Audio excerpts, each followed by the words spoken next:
Jurassic Green is back in pink, and I was a fan of this weapon when it first came out, but a lot has changed since then, and I'll go over that. And I'm going to keep the theme of these festival reviews, the things to consider: power creep, value, and will you use it? With Jurassic Green, there's some good, a lot of bad, but there's some downright ugly things about it. I'm going to talk about those things in PvE and PvP. I have issues with both sides of the game with this thing. There are some things to look for if you want to go that route, because it's player dependent. But I've focused so many of these things, like 30, 40, I'm done. That is the line, no further. I want to start at the bottom, the ugly. The ugly things about this weapon break it. In this sandbox, Jurassic Green begs you to add handling.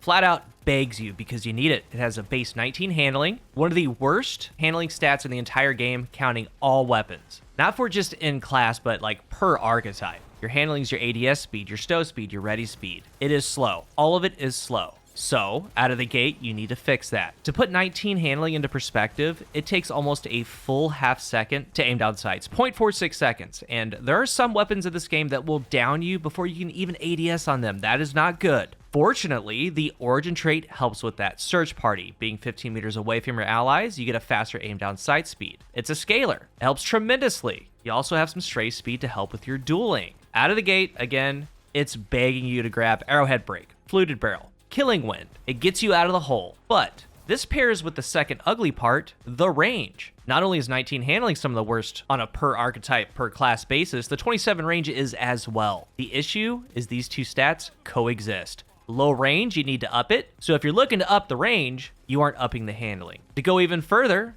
some of the barrels are going to hurt it. Full bore, yeah, you get to 42 range, and now you're like on par with some of the other pulses within that range, but now you have 14 handling. Cool. Same with extended barrel. Just lowers your handling, so you need to find a balance. But the issue with balance on this thing is that one of three things happen. If you go all in for range, you have like 9 handling. It's going to perform poorly because of that, even with the search party help. If you go all in for handling, you're going to have poor range. You're going to get eaten alive by like everything else in that mid range. And in PvE, if you have low handling, it's going to feel horrible. If you have low range, it's not going to hit as far. But if you balance it all out with range and handling, you just have suboptimal weapon stats across the board. And it's starting to get into like the base stats of some other weapons. It's not good. Where it was saved last time, and why I did say, you know what? If you can get this roll, you're going to be okay. And then why I liked it, because when it came out, it was one of the only rapid fires, if not the only at the time, to have rangefinder. You could make that range up, still have good handling, have multi-kill clip, have some other things. That's all changed. That doesn't work anymore, so it's now even further behind.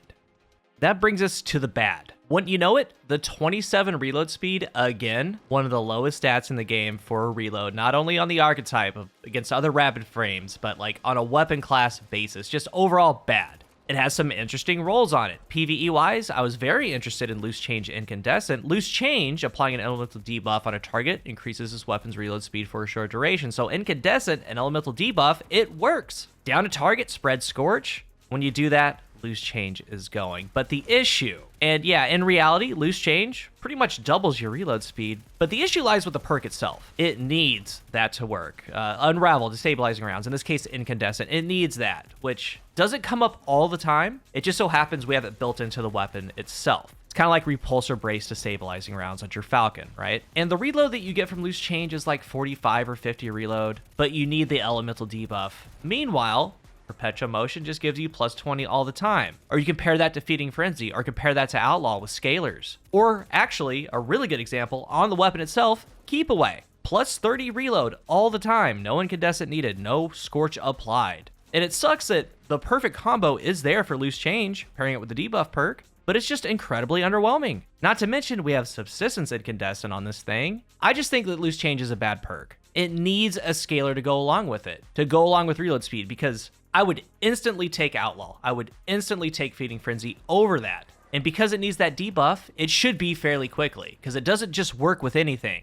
A scalar would help it. So yeah, I was left very underwhelmed by Loose Change Incandescent. And another bad thing, it goes along with the ugly. I just simply hate the perks for PvE. And I guess the way to describe it is just like you feel like you're in a constant state of missing out, or like there's like a rolling contradiction that goes on. Like, let's walk down that road. Aside from Incandescent, which is what we're going to kind of close with, like, okay, in the fourth column, we have Frenzy. That handles our misfortunes, right? It gets to 100 handling, max reload, 15% more damage. But I'm thinking, At this point, why not just use another frenzy weapon? Why do I want to use it on a search party Jurassic Green, right? Like, okay, 15% more damage. We have golden tricorn. That's also 15%. I just get a kill, do more damage, easy. That sounds good, but I'm missing my handling and my reload with that. And then you're like, okay, I'm doing 15% more at base with frenzy, 15% more with golden tricorn after a kill. Why not just 20% more with collective obligation? Fire sprites, pretty easy in PvE. Caliban, sunbracers, whatever. And then you're thinking, okay, if I'm doing that, since it is so easy, why not just go back to golden tricorn to go for the 50% more damage? Like, none of these feel good to me, because the whole time the ugly things are still there, the handling, the range. So frenzy seems like a perfect pick for the weapon, but you should just go elsewhere at that point. And that leaves incandescent. We start getting into some of the good things. Like subsistence incandescent, that's a good roll, no matter the weapon. But then again, BXR with outlaw incandescent, we have Might of Many. The list just goes on and on. And not to mention Abyss Defiant, the auto rifle, incandescent with Cursed Thrall. Walk circles. Yes, it is a raid weapon, but there's so many weapons that just clear it, and they clear it easily.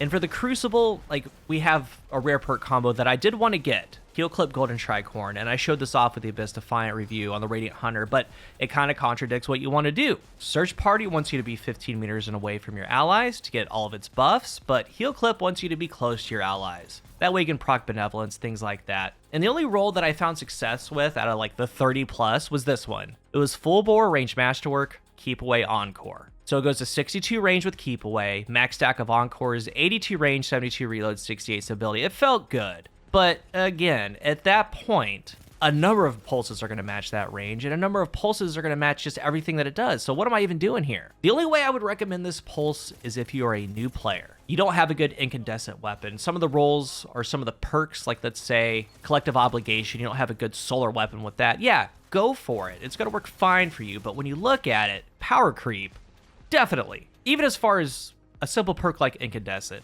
And we bring up that Abyss Defiant with Cursed Thrall Incandescent, and that one's craftable. The whole theme just kind of holds true. And what was good about it, Rangefinder, no longer beneficial. The normalization of range hurt this thing so much because it has the lowest range out of like anything. Rangefinder can't help it anymore. The base stats are so low, you just need a super roll like Killing Wind, Encore, Keep Away Encore to even keep up. But you should probably be using something else. That starts bringing our value into the equation. Where is the value? I can only see incandescent. And I haven't talked about Headseeker yet. Headseeker is nuts on a rapid fire. Maybe Keep Away Headseeker. And we have a number of roles. Like, that's the thing. We have a number of roles. Even something like Different Times. Craftable, Heating Up Headseeker. Thing's great. Or Autumn Wind. And this is turning the negatives of the frame into something positive. This is a true 5 out of 5. Range Masterwork, Extended Barrel, Ricochet Rounds, Killing Wind, Headseeker. So when Killing Wind procs, it's 77 range, 55 handling, and it duels great. I don't really see too much value with Jurassic Green anymore. Other Rapids do it better, other weapons do it better, and are just flat out better. PvE does have incandescent, but so does a lot of other weapons, and you're always going to be dealing